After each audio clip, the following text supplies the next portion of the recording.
Buenos días, buenas tardes, buenas noches, conforme los diferentes usos horarios. Hoy con un pequeño cambio del horario de invierno de la costa oeste de los Estados Unidos, aquí en la Unión Americana. Estamos felices con toda la gente que está aquí, con las visitas, con los que vienen desde otras partes del mundo. Y quiero decirte gracias por estar del otro lado.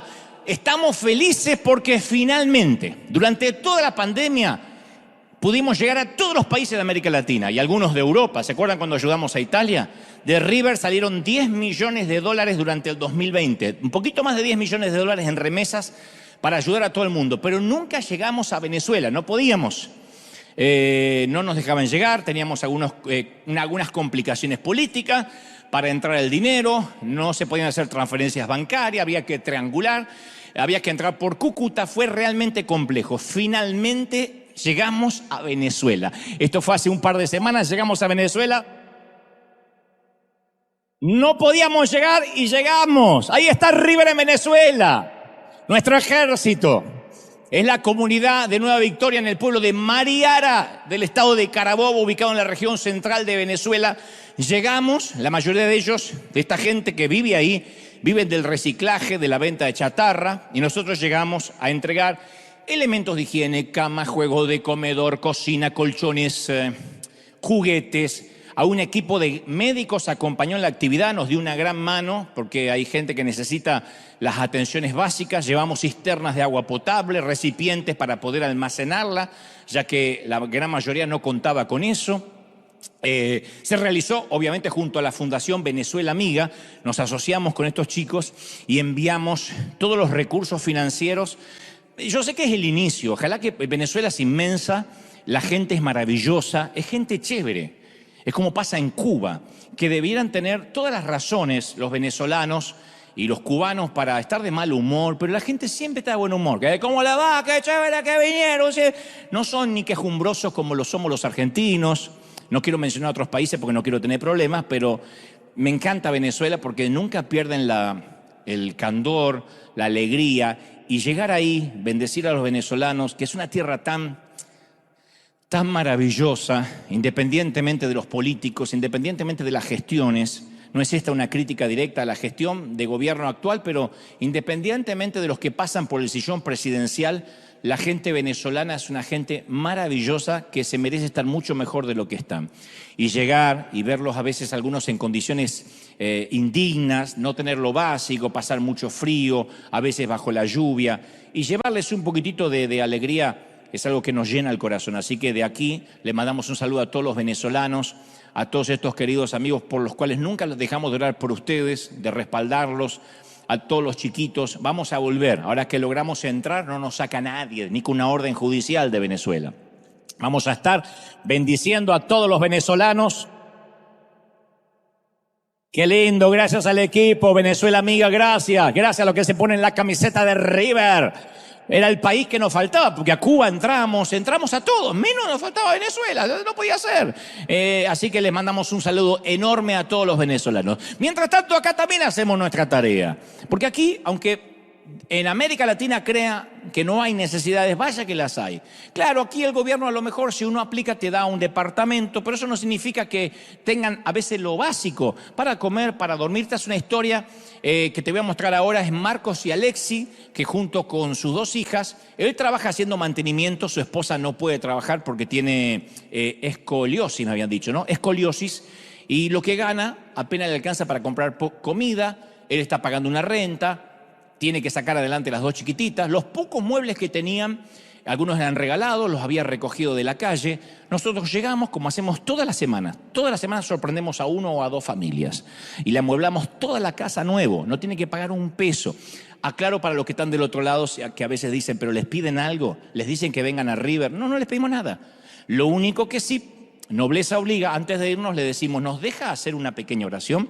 Y hacemos una oración de 1 o 2 minutos bendiciendo su hogar, bendiciendo su familia, independientemente de lo que crea. Sean agnósticos, ateos, judíos, católicos, no importa, porque nadie se niega a una bendición de Dios. Algunos no los volvemos a ver nunca, pero sabemos que ese va a ser un pequeño regalo, especialmente para las chiquitas, que se van a acordar cuando alguna vez le hablen de que Dios es acción, de que Dios son hechos, no es solamente cambiar de religión o una retórica, sino ayudar, bendecir. Y el Señor dijo, por cuanto lo hiciste por mis pequeñitos, lo hiciste también por mí. Así que quiero que vean esto. Esto es River Lighthouse, una familia que hoy va a ser sorprendida y nosotros vamos a bendecir así. No sé qué les llamo, los muebles, la decoración, todo, la iguana ya estaba. Porque después empiezan todos, yo quiero 2 iguanas, me mandan 3. No. No faltará que va a decirme, por favor, me puede mandar la iguana. Pero esta es tu semilla, esta es tu siembra y siempre queremos mostrar qué se hace con el dinero para que la gente, en este caso es una pareja joven, pero a veces hasta son de más edad y siempre es un empujón. No le cambia la vida a nadie, pero caramba que se las hace un poquito más sencilla. Esto es iglesia y el aplauso va para ustedes y a los que están del otro lado de la pantalla que siempre nos ayudan a sembrar y a ser parte. ¿Están listos? Diga conmigo, estoy listo. Steve Jobs, el genio de Apple, fue despedido de su propia compañía en 1984. Esto suele suceder acá, por razones que no hay tiempo de explicar, pero de su propia compañía fue despedido por su board, por su comité. Cuando se desmoronaron las acciones en la bolsa, años después de la compañía, fue recontratado en la compañía que él había fundado, fue recontratado en 1997. Su biografía, una de las tantas, cuenta cómo fue su reingreso al ver la multitud de productos que Apple estaba creando durante su ausencia. Tenían un montón de productos, cerca de más de 300.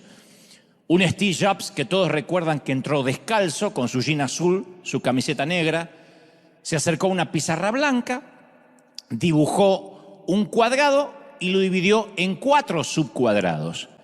En uno escribió escritorio y junto a ese escribió móvil. En el cuadrado inferior puso música y en el último puso táctil. Y luego se dirigió a los ingenieros y le dijo, hagan un producto Apple para cada cuadrado y olvídense del resto de los productos. Entonces, para el recuadro que decía escritorio, diseñaron la MacBook o la iMac, que es la computadora de escritorio portátil. Para el recuadro que decía móvil, diseñaron el iPhone, los celulares. Hoy nos puede faltar papel higiénico, pero nunca el celular.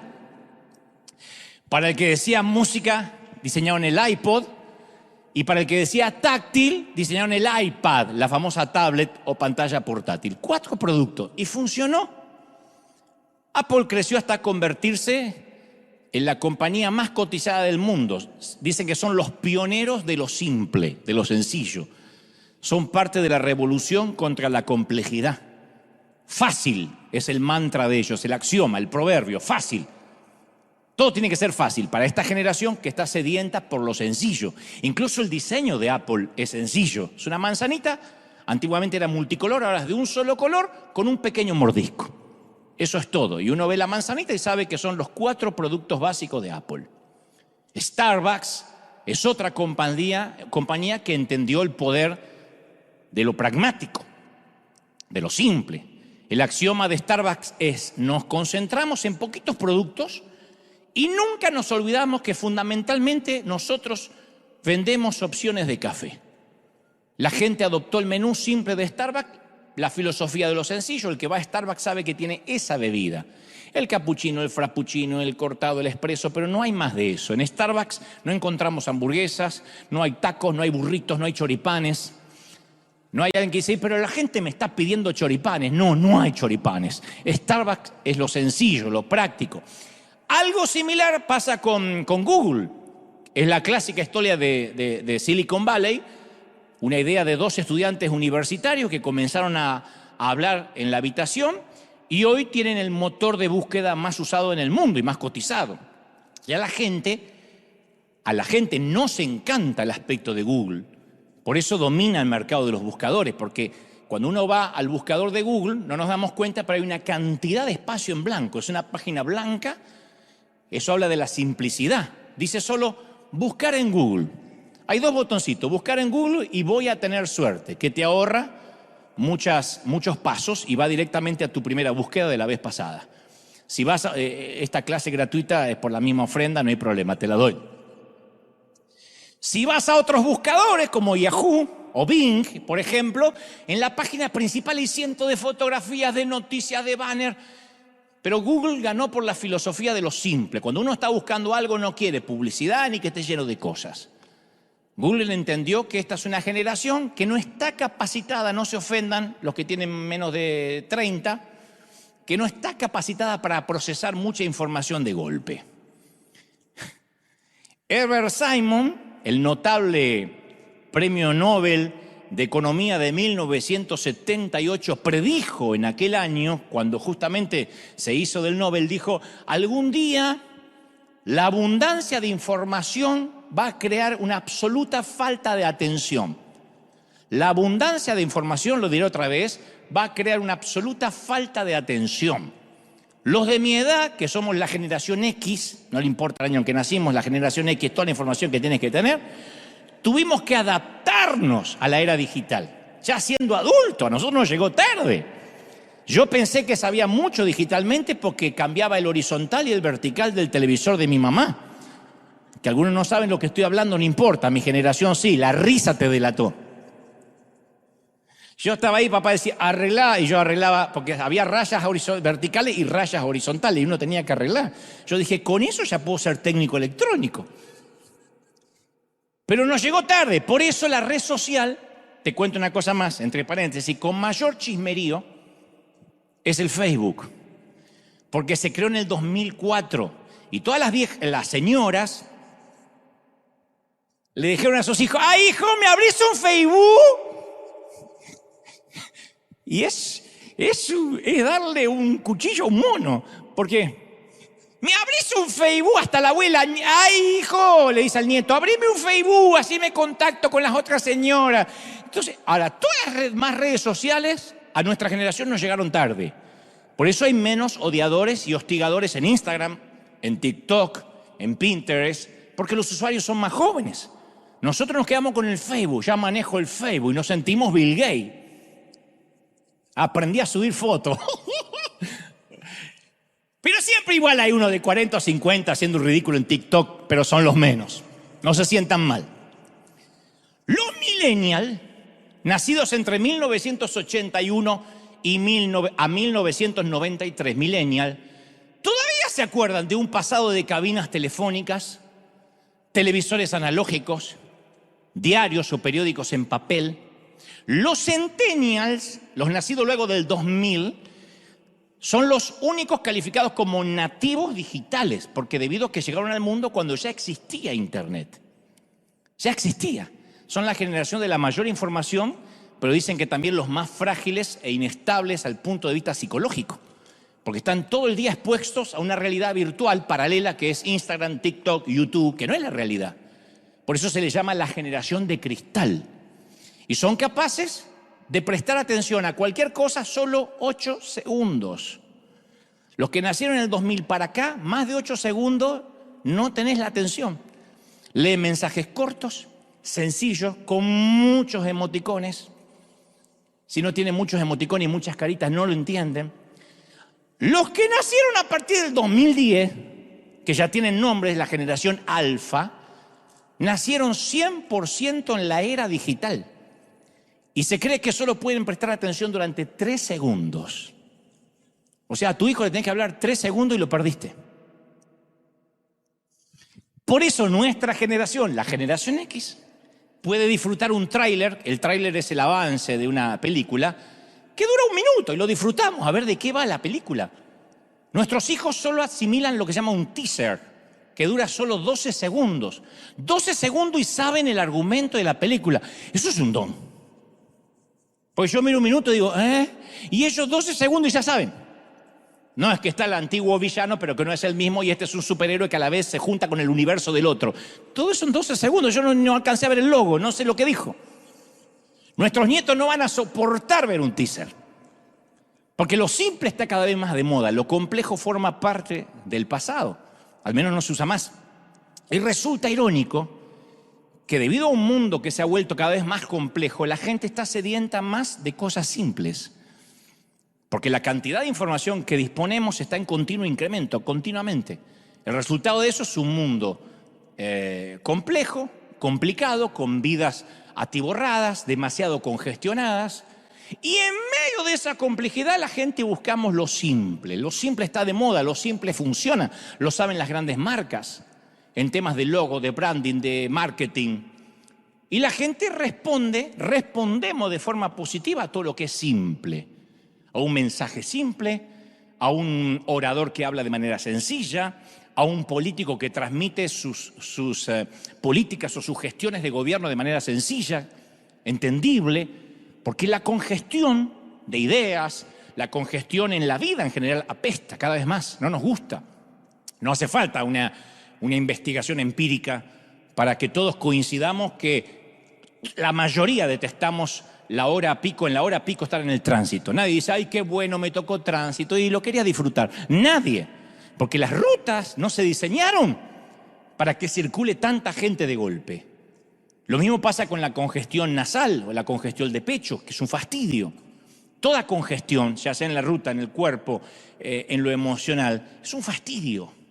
Y muchas vidas están así de congestionadas, llenas de cosas que no necesariamente son efectivas o útiles. Entonces hablamos que hay un montón de gente que no puede avanzar y semana tras semana, año tras año, mucha gente está igual, congestionada en la vida, lleno de cosas, con una agenda sobrecargada, pero que no llega a ningún lado. Es como un hámster dando vuelta en la ruedita. Se cansa, se agita, llega muerto los viernes o los sábados, pero no siente que está subiendo de nivel. No hay progresión, no hay movimiento. A mí me sorprende con gente que después de muchos años no cambia nada, está siempre igual. Ahora me tocó ir a Argentina hace poco, me encontré con algunos amigos de años y están iguales. Y algunos me sorprenden porque algunos crecieron, se educaron, leyeron. Pero después me encontré con otro que hace 30 años era bobalicón, necio y cretino. 30 años después solo se perfeccionaron los tres. Sigue siendo lo mismo. Yo no puede ser. Es la misma persona, no cambió. 3 décadas y sigue igual. Y me dicen a mí a veces como una acusación, ¿no? Como un sesgo inclusive de que perdí la humildad o la sencillez. Me dice, ya no sos el mismo de antes. ¿Cómo cambiaste, Dante? Más vale que cambié. Gracias a Dios que cambiamos. Gloria a Dios que me siento menos idiota, menos canalla, más sabio, más joven. Pero algunos hacen de su intransigencia, de su inflexibilidad, una virtud. Dice, yo nunca cambio. Y se jactan de ser iguales hace 20 años, hace 30 años. Eso describe la anatomía de la estupidez. Gente que dice, yo no cambio. ¿Cómo que no cambio? Uno tiene que cambiar. Uno no puede criar al cuarto hijo igual que al primero. En desmérito, pobrecito del primero, pero uno está aprendiendo a ser padre. Cuando ya uno, y de ahí la frase, y es que el quinto, el sexto hijo te agarró cansado. No, es que uno aprende a ser más paciente, más tolerante. El primero tenía todas las reglas, le exigíamos todo. Estaba haciendo el servicio militar, pobrecito, estaba en el Army el primero. El último hace lo que quiere. Y el primero se suele quejar. A mí no me criaron así, porque estábamos aprendiendo, porque estamos cambiando. La vida nos va cambiando. Y no querer cambiar, ser intransigente, es una torpeza del alma. Yo leí hace poco un estudio, que creo que te lo conté, un estudio médico que reveló lo difícil que es el cambio para nosotros los seres humanos. Alrededor de 600.000 personas por año, solo en los Estados Unidos, tienen que intervenirse con un bypass coronario. 600.000 personas por año. Y luego de hacérselo, se le dice que tienen que cambiar su estilo de vida, porque el bypass coronario es una solución temporaria. Es como un atajo para que la sangre pueda circular. No es que le ponen un corazón nuevo, es un atajo. Es una arteria que puede la sangre circular como un desvío, pero es una solución temporaria. Entonces tiene que cambiar la dieta, tiene que dejar de fumar, si lo hacía, dejar de beber, empezar a hacer gimnasia, reducir el estrés, tener una vida libre de suegra, todo lo que hace que la vida sea mejor. En esencia, el médico le dice, cambia o te mueres, viejo. Y uno podría pensar que una experiencia cercana a la muerte le llama la atención de manera definitiva. Pero el 95% de los cardíacos no cambia. Y estudio tras estudio indica que 2 años después de la cirugía los pacientes no alteran nada de la conducta. Ahora que me hicieron el bypass vuelvo a fumar, dicen. Ahora que me hicieron el bypass sigo teniendo la vida sedentaria. Y en vez de hacer cambio para vivir, eligen morir. El cambio es así de difícil. La mayoría de los pacientes cardíacos eligen no cambiar. El famoso Alvin Toffler, que es el que escribió el revolucionario libro El Shock del Futuro, él dice, los analfabetos del siglo XXI no van a ser aquellos que no sepan leer ni escribir, sino aquellos que no puedan desaprender y reaprender. Desaprender lo que estaba mal y reaprender, cambios. ¿Qué es lo que continuamente decía Jesús? Oíste que fue dicho, mas yo digo. A Jesús lo llevan a la cruz, entre otras cosas, porque se atrevió a desinstalar lo aprendido para que pudieran asimilar lo nuevo. Yo sé que ustedes aprendieron esto a través de Moisés, los profetas, pero yo digo, escucharon ojo por ojo y diente por diente. Yo sé que les gusta todo, dejar desdentado al enemigo. Pero yo digo, el que te hiera una mejilla, tiene que poner la otra. Claro, iba cambiando lo que habían aprendido. Yo tuve que desaprender mucho en la vida y aprender otras cosas. Siempre comento que cuando yo tenía 20, podía comerme la señora vaca hecha cuádruple hamburguesa con doble pan y me mantenía delgado. Yo entraba a un McFrito y me comía una hamburguesa así, decía 2 de esas quiero. Nada, ni panza, ni nada. Hoy miro la foto de la mini hamburguesa de la cajita feliz y aumento 5 kilos. Yo solía romperme un brazo por la mañana, me lo vendaba, me subía a un avión y me iba de viaje a la tarde. Hoy me doblo un dedo y necesito 8 meses de recuperación. Y se ríen nerviosos porque les pasa. Me quedaba despierto hasta la medianoche para recibir el 1 de enero. Los 31 me quedo hasta las 2, 3 de la mañana. Hoy espero que se reciba solo, yo lo veo el otro día. Entonces, o aceptamos que estamos cambiando o nos morimos. Y me he dado cuenta que la mayoría de la gente, incluso dentro de las iglesias, opta por no cambiar, prefieren morir. En River, si tenemos algo a favor, es que pudimos leer el cambio que ocurrió en la humanidad durante la pandemia. Pudimos discernir los tiempos, que el mundo ya no es como lo conocíamos antes de enero de 2020. Así como el mundo cambió después del fatídico 9/11, del 11 de septiembre, que ya viajar en avión no iba nunca más a ser lo mismo, después de la pandemia pensar que el mundo volvió a lo de antes es una torpeza, porque la gente cambió, cambiamos. Entendimos que había que mutar hacia una iglesia simple, enseñarle a la gente a ver a Jesús con ojos nuevos, con ojos frescos, porque queremos eso, simplicidad. Y esa transición no es sencilla, porque convertirse a veces en una iglesia simple no es fácil. Es más, cuanto más hayamos vivido en la complejidad, más difícil es la transición. Entonces las iglesias complejas, intransigentes, esas que dicen no vamos a cambiar, cada vez están más anémicas. Estoy hablando de las iglesias que complican que la gente llegue a Jesús. Esas son las que luchan por mantenerse a flote, las que ponen trabas continuamente. Y la gente dejó de ser tontas. Yo dije, alguna vez se acabó el silencio de los corderos. No podemos subestimar más a las personas. Entonces, en síntesis, las iglesias abarrotadas de actividades, de lleno de rituales religiosos, o están muertas o están a punto de morir porque no vieron que necesitamos sencillez, no cambiar la doctrina. Lo que estoy diciendo es que hay un montón de iglesias que están demasiado ocupadas como para darse cuenta de que hay que cambiar. Y están lejos de esa revolución de lo simple. En ninguna manera yo estoy sugiriendo, aclaro, que la simplificación sea un cambio de doctrina, sea un cambio de nuestras convicciones. En eso no transigimos. Lo que trato de decir es que todos los días todos experimentamos una sobrecarga de información. Y a medida que el mundo se achica por la globalización, las cosas se vuelven cada vez más complejas. Y en medio de todo ese ruido, en medio de todo el ruido y la agitación que tenemos la mayoría de lunes a sábado, en esa gran incertidumbre, ¿qué anhelamos? Lo simple, la sencillez de Jesús, la sencillez de las cosas de Dios.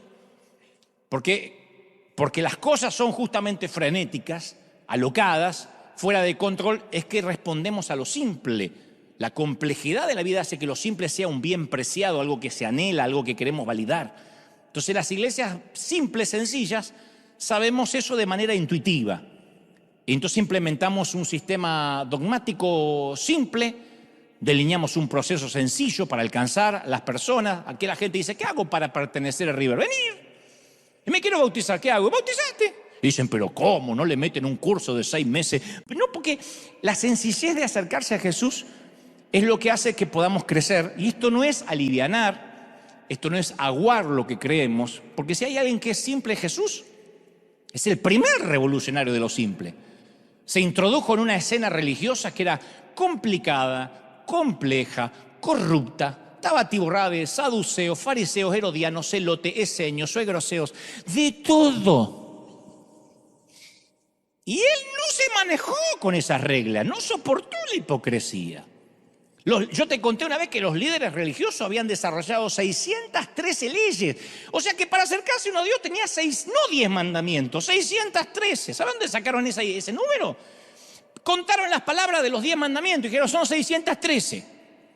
Y llega Jesús, que tiene la capacidad de tomar lo complejo y simplificarlo todo. Le dicen, ¿cuál de las 613 leyes es la más importante? Y él dice, hay 2 mandamientos nomás.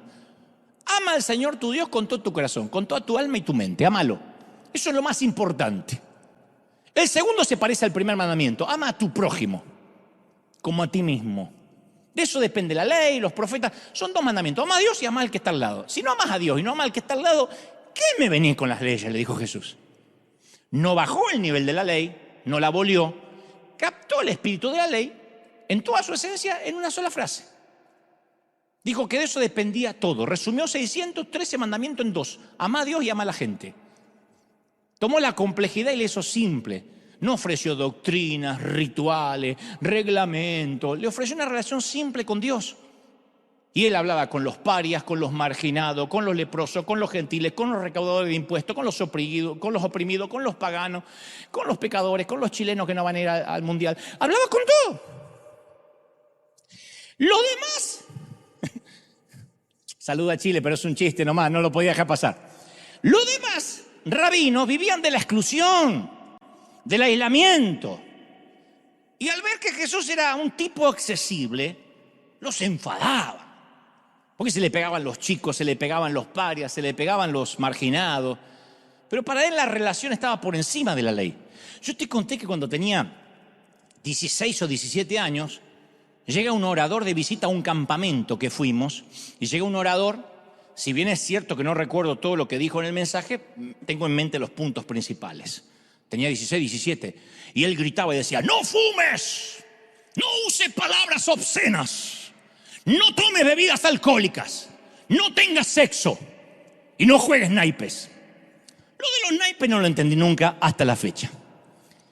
Y el hombre terminó el mensaje pidiendo de forma apasionada, gritando, que cualquiera de los jóvenes que estábamos ahí que hubiésemos cometido alguna de esas 5 abominaciones, pasáramos al frente a arrepentirnos públicamente. Yo tengo que admitir que en ese punto de mi vida había cometido 4 de las 5 abominaciones. Te dirán, ¿cuál? No te importa. Este no es un mensaje de confesiones. No viene al caso, no procede. Pero tengo que decirte que la manera en que el hombre presentó esta información no me hizo desear confesar nada. Lo único que me dieron en ganas de irme ahí a hacer la única abominación que todavía me quedaba en la lista. Porque no es a través de la moral que uno se acerca. Después eso viene solo. Y muchas de nuestras iglesias están llenas de leyes, se han atiborrado de actividades, tanto que a la gente le cuesta dar con el mensaje de Cristo. La gente no tiene problema con Dios. Yo lo decía en Argentina hace un par de semanas. La gente tiene problema con los seguidores, con nosotros. No tiene problemas con Dios. Muy difícil que alguien le diga, Dios te bendiga, rechazo eso, te diga. Como digo siempre, uno va a la universidad de la vida. ¿Cuál es? Un hospital de niños. Un papá que tiene un chiquito, lleno de cañitos, con metástasis, con cáncer, y tratar de decirle, papá, independientemente de lo que usted crea, ¿me deja hacer una oración por su hijo? A ver si se niega.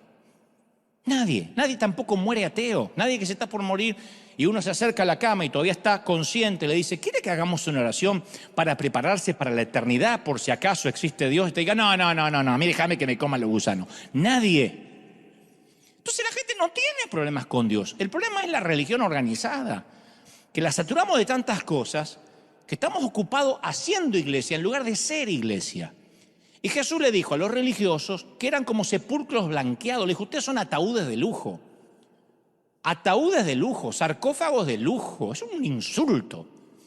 Por fuera brillante, lustroso, pero ¿qué hay dentro? Muerte. Bajo la superficie, bajo la tapa, ¿qué hay? Nada. Y con frecuencia el congestionamiento hace que las cosas parezcan normales, pero está todo bien, como le pasó a decenas, cientos de parejas antes de la pandemia. Pensaban que se llevaban bien, hasta que tuvieron que estar en cuarentena juntos, mirándose la jeta. Y entonces se dieron cuenta que el congestionamiento y la actividad no le dejaban pensar que no se amaban. Porque el activismo siempre es un disfraz de la falta de vida, de la falta de amor. La complejidad es una buena forma de cubrirlo todo. Entonces en las iglesias podemos ser a veces ataúdes elegantes, mucha actividad pero no hay cambio de vida. Da la impresión de que pasan cosas, de que hay vida. A mí me suelen preguntar mucho, ¿y ustedes en River Arena solo se reúnen los domingos? Especialmente de América Latina preguntan. ¿Y qué hacen durante la semana? Y yo respondo, dentro del edificio nada, tenemos una vida. Familia, trabajo, estudios, oficio, profesión y reflejar a Cristo en la vida diaria. Pero por años le tuvimos miedo a lo simple. Entonces surgió una idea y ampliamos el menú. ¿Alguien quiere un evento especial? Ampliamos el menú a pedido del público. Y pensamos que cuanto más actividades tenemos, mayor va a ser el impacto. Y lamentablemente los menús demasiado grandes no significa que sea comida saludable y fresca. Hay que aprender a decir no. Decir no es muy difícil. Ningún líder quiere decir no porque lo ven como el malo de la película. Ni los padres nos gusta decir no. Pero si no nos regalamos el no, vamos a criar delincuentes. No podemos decirle todo sí a nuestros hijos. Entonces, permanecer enfocado es esencial para una vida simple. Y una vida enfocada y simple no se puede lograr sin decir no. No podemos decir sí a todo. Yo te conté que mi mamá me decía, vos tenés el sí fácil. Aprendí a decir no. Menos mal que no me naciste mujer, me decía mi mamá siempre. Vivirías embarazada. Y sí, porque yo decía sí a todo. Sí, para que no se ofenda, le hice un hijo. Porque yo era así. Hubiese sido así de ser mujer. Entonces, aunque no es fácil, nuestra salud emocional y espiritual está en juego. Entonces, el enfoque es algo que la Biblia enseña todo el tiempo, el enfoque todo el tiempo. David oró en el Salmo 27:4, dice, una sola cosa le pido al Señor y es lo único que persigo. Estar todos los días, habitar todos los días en la casa del Señor. Una sola cosa. Pablo dijo en Filipenses 3:13, más bien una cosa hago, una. Olvidando lo que está atrás y yendo hacia adelante, hacia la meta. Estaba enfocado en una sola cosa. Apple produce una gran influencia en las generaciones futuras. Netflix, Starbucks, Tesla, hasta McDonald's. Hicieron una lectura de los tiempos y mutaron hacia lo simple. Nike. Y nosotros, que se supone que comenzamos con la simplicidad de Jesús, todos los días mutamos hacia lo complicado. Yo te voy a contar algo. Te conté que una vez cuando yo era chiquito tenía miedo a 3 palabras que detestaba más que cualquier cosa. Era si algo traía el letrero que decía fácil de armar. ¡Oh! Pero yo tengo un problema con la motricidad fina. Para decir que soy idiota para armar cosas. Pero suena delicado. Cuando te diga tu mujer, sos inútil, tengo problemas con la motricidad fina. Queda como una patología. Yo nunca pude armar nada. De verdad, de corazón. Armé un rompecabezas cuando era chiquito que tardé 7 años y me puse feliz porque decía en la caja de 1 a 10 años.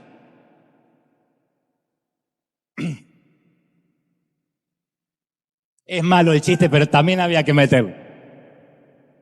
En nuestros países, la pestaña A, en nuestros países, una crítica, de México para Tierra del Fuego, la pestaña A nunca encaja en la ranura B, nunca. Porque en nuestros países, yo creo que el que prearma esas cosas dice, por lo poco que me pagan, voy a hacer que nada encaje y que el modular le quede como la Torre Eiffel de por vida.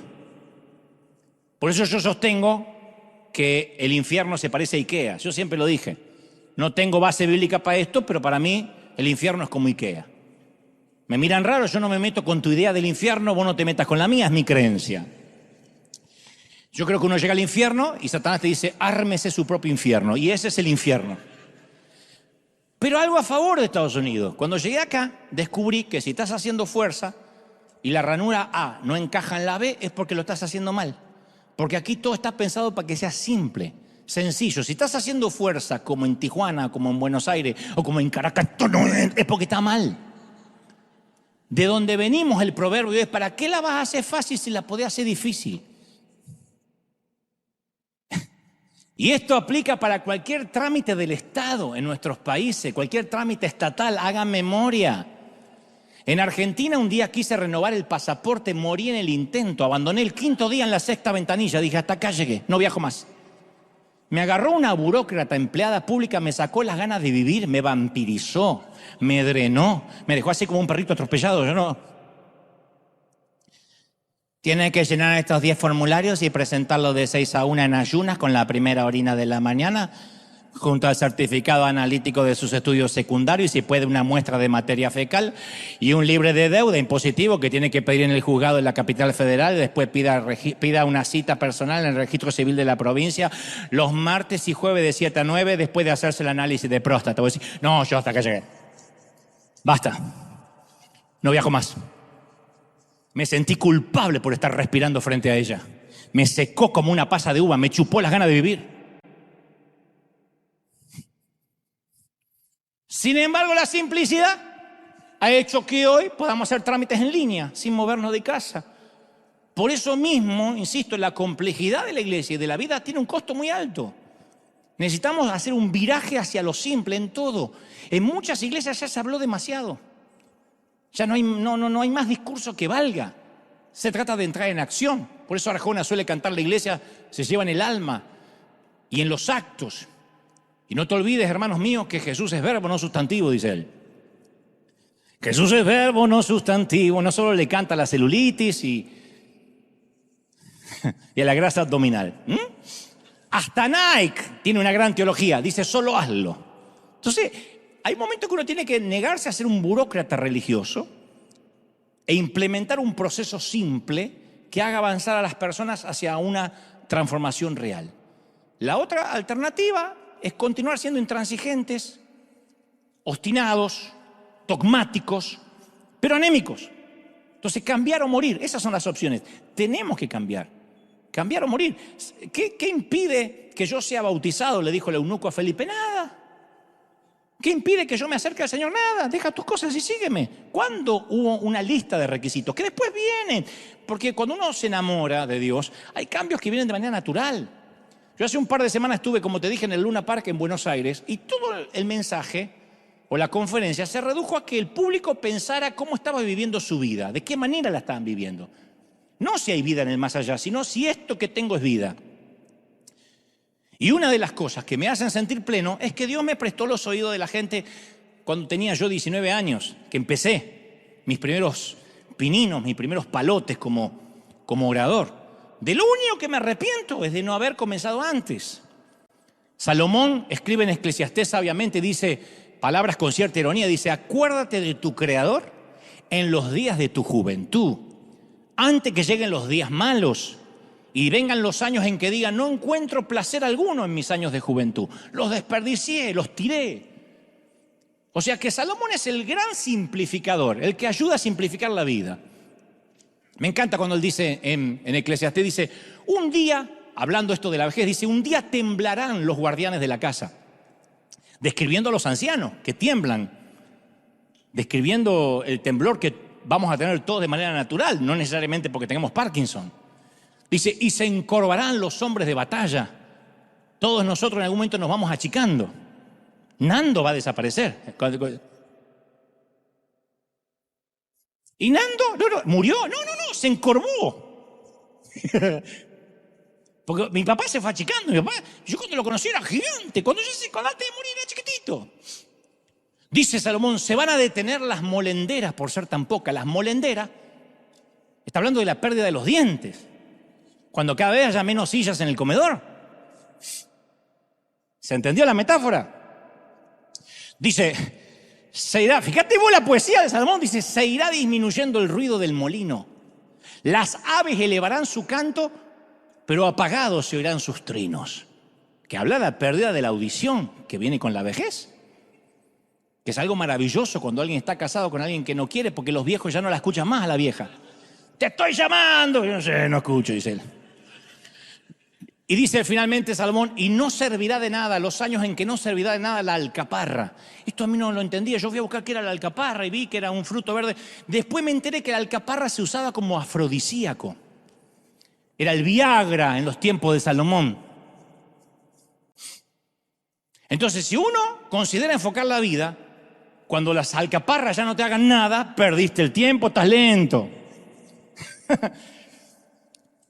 Y voy a terminar regalándote dos historias maravillosas que incluyen dos palabras que resumen lo simple, la simplificación. Gracias y suficiente. Esas son mis dos palabras favoritas en esta temporada de la vida. La primera tiene que ver con aquella vez que me tocó ir a Uganda, a Nyanga, África. Uno de los días, no recuerdo si era jueves o viernes, tuvimos una reunión en una suerte de cobertizo de hojalata cerca de un sembradío de maíz. Los instrumentos eran bastante viejos, algunas de las guitarras no tenían todas las cuerdas, pero todos los ugandeses cantaban, celebraban, gritaban, un griterío, pero lo hacían con un fervor.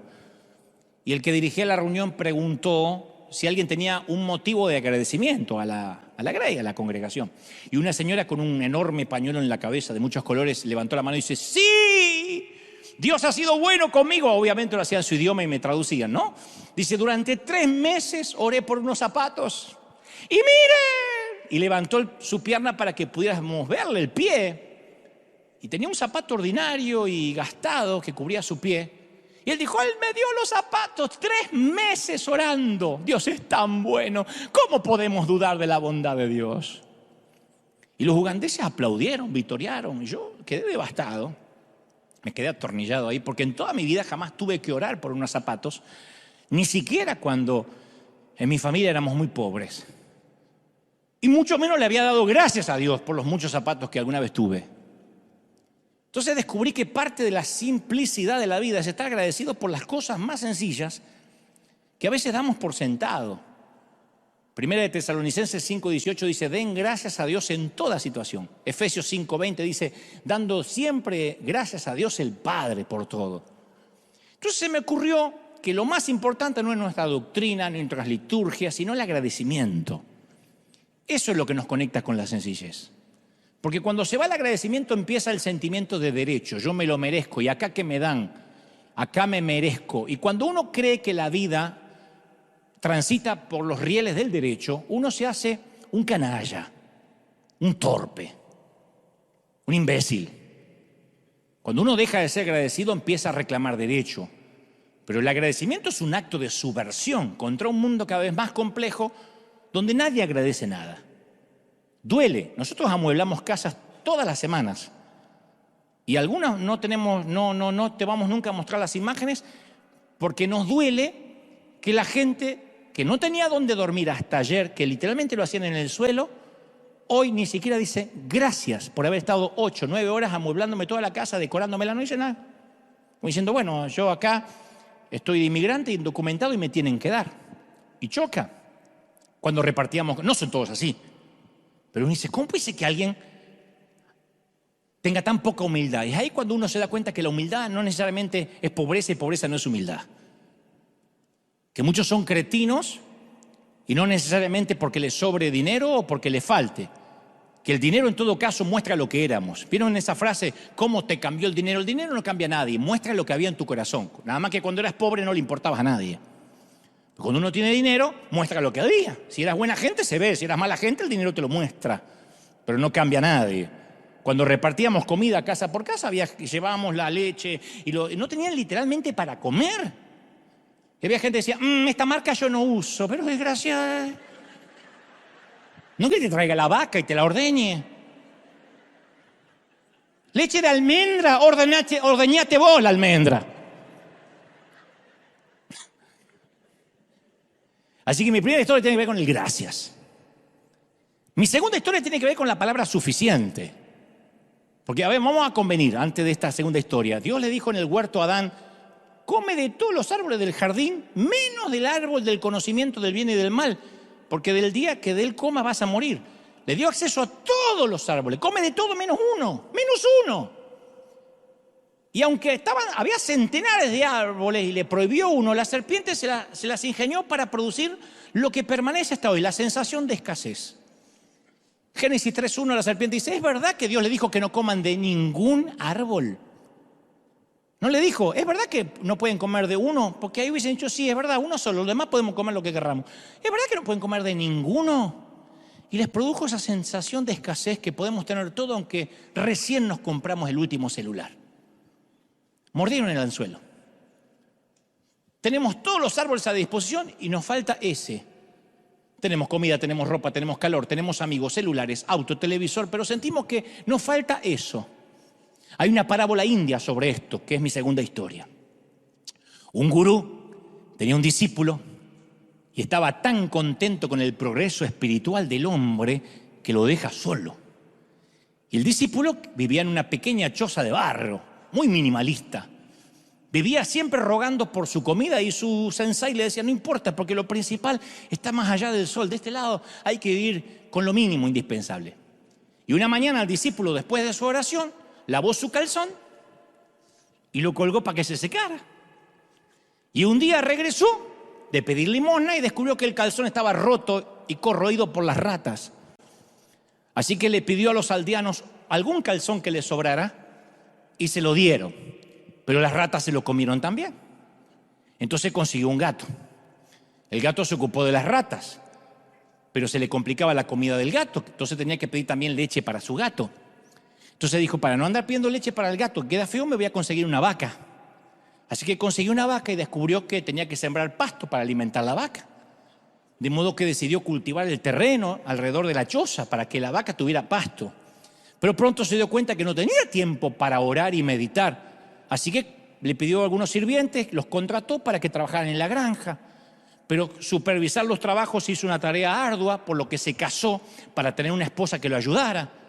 Después de un tiempo el discípulo era el hombre más rico de la aldea. Y el gurú, el sensei, pasaba un día por ahí y se detuvo a saludar al discípulo. Y se sorprendió que donde hubo una choza de barro ahora se alzaba un palacio, una gran propiedad con muchos sirvientes. Y le dijo, ¿qué hiciste? ¿Cómo pasó esto? Y le dice, mire, si le cuento no me va a creer mi señor, pero no había otra forma de cuidar mis calzones.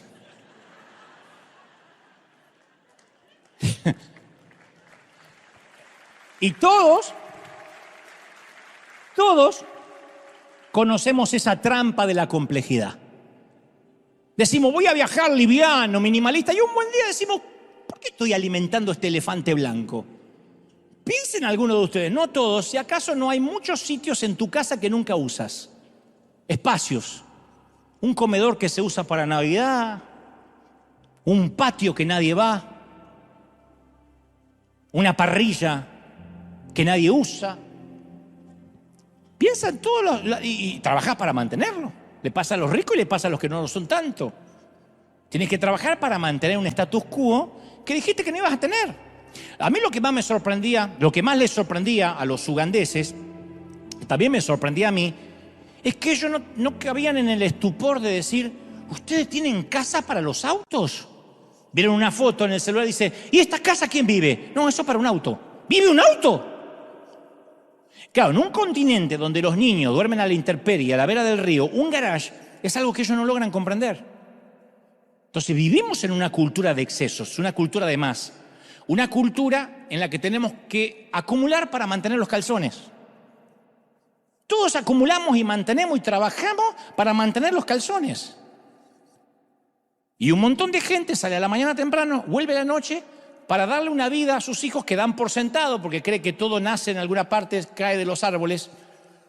Y estamos manteniendo unos calzones que si nos pudiéramos a pensar, decimos, ¿de verdad vale la pena tanta complejidad? Entonces la única forma de romper eso es aferrarnos deliberadamente a una vida sencilla. Como decía el apóstol Pablo, he aprendido a vivir en abundancia y he aprendido a vivir en escasez. Caramba, si yo voy a un país y me dicen, ¿a dónde querés dormir? Siempre digo, si se puede, en el mejor hotel que haya. No me voy a hacer el humilde. Si se puede, un hotel que haya room service, que sea cómodo, con linda vista. Si no se puede, en cualquier piecita. Eso es aprender a vivir en abundancia. No significa que no te guste la abundancia. A mí me gusta estar cómodo. Si no se puede, no depende mi alegría de eso. Mi salud emocional no está regulada por donde yo duerma. Entonces hay dos formas de obtener lo suficiente. Una es acumular más, la otra es necesitar menos. Darte cuenta a determinada edad que necesitas menos. Como decía un amigo, ¿para qué quiero 8 baños si solo puedo usar un inodoro a la vez? ¿O hay alguien que puede usar 2 a la vez? Toda la creación de parte de Dios tiene una economía creativa. Fíjate que cuando Dios hace el cuerpo humano no pone 3 corazones por las dudas. Te puse un riñón de más, había espacio, ¿viste? Te lo puse entre la vesícula y el apéndice, te metí un riñón. Todo. Y con una mentalidad judía dice, cuídalo, porque no hay otro. Cuídalo mucho. Cuida el corazón, cuida el riñón, cuida la vejiga. No habría 2 próstatas, no una. Qué lindo sería tirar la grande y agarrar la chiquita. No, una. El enorme Facundo Cabral, gran compositor argentino, solía cantar una maravillosa canción que decía vuele bajo. Una que decía, vuele bajo, porque abajo está la... No había que parar, podía seguir. No me iba a perder. Gracias. Seguí, papi. Ahí está. Tiene miedo que diga, pero ¿por qué no me seguiste? Y él entre la canción de Huele Bajo solía recitar algo como, mi madre decía, soy tan pobre que ni siquiera tengo un patrón. Y se quejaba un hermano mío. Anduvimos 7 años a la deriva, de pueblo en pueblo, cruzando campos. Y un día se quejó mi hermano y dijo, todos tienen casa, menos nosotros. Y mi madre dijo, ellos son pobres porque solo tienen casa. Nosotros somos ricos porque el Señor nos dio un mundo para caminar, así que sigue caminando, hijo. Sigue. Y seguía Facundo Cabral, dice, ayer le contaba a una amiga en un programa de televisión que mi madre era tan responsable y agradecida que quería levantarse para hacerse su propio cajón y que hizo prometernos, que le prometamos cosas que hicimos, que cuando cerráramos el cajón escribiéramos arriba, gracias. Le daba gracias al cuerpo que la llevó por el mundo, la que aún comiendo de la basura de la calle, antes se arrodillaba para dar las gracias. Diógenes, cada vez que pasaba por el mercado se reía porque decía que le causaba mucha gracia y le hacía muy feliz ver cuántas cosas había en el mercado que él no necesitaba. Es decir, rico no es el que más tiene, sino el que menos necesita. Y yo adhiero a las palabras de Cabral y digo, la sencillez en toda la Biblia está marcada por la gratitud. Muéstrame un corazón desagradecido y te voy a mostrar a alguien que no es sencillo. Es la decisión de decir, mi casa es lo suficiente. En esta temporada es lo suficiente. Mis posesiones son lo suficiente. Yo ya como lo suficiente. Decir, esto que tengo es lo suficiente, no necesito más. Porque ni el dinero da libertad, ni las cosas. La sencillez, de hecho, va en dirección opuesta. ¿De verdad no somos felices hasta que renovemos la cocina, hasta que nos compremos un Tesla, hasta que quizá podamos ir volando a Qatar? ¿De verdad? Mira, ahora mismo estás sentado en River Arena o en un sillón en tu casa y de algún modo sientes que estás quieto, pero en realidad estás sentado en un planeta que está girando sobre su eje a 1.600 kilómetros por hora. El planeta Tierra va a efectuar una rotación completa en las próximas 24 horas. No solo eso, sino que te estás moviendo velozmente por el espacio a unos 107.000 kilómetros por hora. Le digo esto a los que pensaban llegar a casa y decir, no me muevo más hasta el lunes. No me muevo más. Y antes que termine el día, encima habrás viajado más de 2 millones de kilómetros en tu recorrido anual alrededor del Sol. Pero no es orbitar lo que nos abruma, porque hagamos lo que hagamos, la Tierra va a seguir girando. Es lo que hagamos dentro del globo. Como dije, la congestión apesta y mucho. Joaquín Salvador Lavado, más conocido en el mundo como Quino, falleció, este enorme guionista y dibujante, a fines del 2020, y fue uno de los argentinos más universales. Sus creaciones atravesaron fronteras, idiomas, y su creación, la rebelde y sagaz Mafalda, si alguien se acuerda, ganó adeptos en todo el mundo, traducida en muchos idiomas, millones de ejemplares vendidos, y en los tiempos de las redes sociales se le atribuyó a Mafalda la frase, paren el mundo que me quiero bajar. Pero en realidad es un mito urbano, nunca lo dijo. Y su creador, Quino, lo desmintió allá en el 2012 y dijo, no, mi personaje jamás diría eso, porque ella es una luchadora. Ella nunca querría que el mundo pare. En todo caso, querría que el mundo mejore. Y creo que nosotros tenemos que pensar lo mismo. Como Mafalda no queremos que el mundo se detenga. Mucho menos queremos bajarnos. Pero sí tenemos que viajar más lento. Y en medio de la complejidad, buscar lo simple. Porque lo simple está de moda, lo simple funciona. Así que cambia o te mueres. Porque en lo que respecta a Jesús, te puedo asegurar, le pese a quien le pese, que sigue siendo más simple y sencillo que nunca. Ese es nuestro Señor y ese es Jesús. Vamos a dar un aplauso al Rey. Que ese aplauso se escuche hasta el otro lado del continente, gente. Arriba, arriba, arriba, el mayor aplauso de la historia al Rey. Y los que están del otro lado y dicen, ¿qué hago para acercarme a Jesús? Solo eso, solo eso. Nosotros te vamos a acompañar. Quiero que todo el mundo, aquí, si es posible, en casa, repitan conmigo y digan, Señor Jesús, te recibo en mi corazón. Perdona mis pecados. Entra en mi vida. Gracias por morir por mí, por darme vida. Fuerte, por darme vida. Por cuidar de mí y de mi familia. Ayúdame a llegar a ti. Sencilla y simple. Sencillo, fuerte y simple. Amén. Ahora me gustaría orar por todos. Padre, gracias por esta mañana. He transmitido lo que creo me has dicho que diga tu ejército, tu pueblo. Gracias que me han prestado sus oídos, su atención. Me encanta haberles hablado. Yo quiero que, si puedes, levanta tu mano. Si puedes, pon la mano en el corazón, lo que sea. Pero dile, Señor, yo recibo esta oración. Yo te bendigo para que termines el año en bendición. Para que este sea el mejor cierre de año que jamás hayas tenido. Que noviembre y diciembre sea la recta final de un año maravilloso. De un año que, a pesar que algunos la pelearon, otros dejaron ir seres queridos.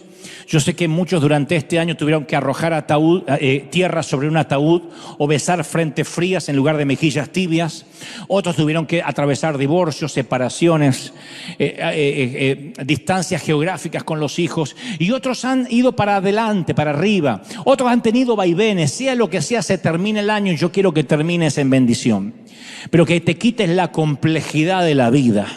Que quites la complejidad de mantener calzones, que te quites la complejidad de sostener elefantes blancos.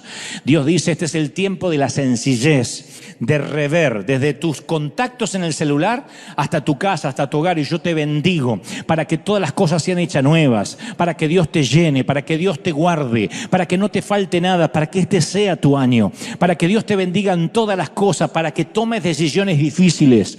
Oro para los que van a tener que aprender a decir que no. Y decir que no a veces duele. Decir que no significa que sea mala la opción, sino que no podrás hacerlo todo. Nadie puede tomar algo nuevo si tiene las manos llenas. Y yo oro para que te deshagas de todo lo que inflama, de todo lo que apesta, de todo lo que atiborra tu vida, de lo que congestiona tus fosas nasales y las fosas del alma y del corazón. Te bendigo, oro por ti, oro para que tengamos días de bendición. Terminamos noviembre en bendición, vamos a terminar diciembre mejor y el año que viene será un año de cielos y puertas abiertas. Te bendigo en el cuerpo, en el alma, en el campo, en la ciudad, en lo que hagas al entrar, en la salida, en la frontera. Bendigo tus manos, bendigo tu vientre, mujer, bendigo todo lo que suspires, tus sueños más íntimos, tus recuerdos más anhelados. Te bendigo para que te vaya bien, para que soplen vientos, para que la lluvia te caiga finita, para que la gloria de Dios esté sobre tu vida y este sea el mejor cierre de año de tu vida. Amén y amén. Que así sea hecho, iglesia. Que así sea, que Dios te bendiga, que Dios te guarde. Buen fin de semana, se nos pasó 4 minutos del tiempo. Chau, chau.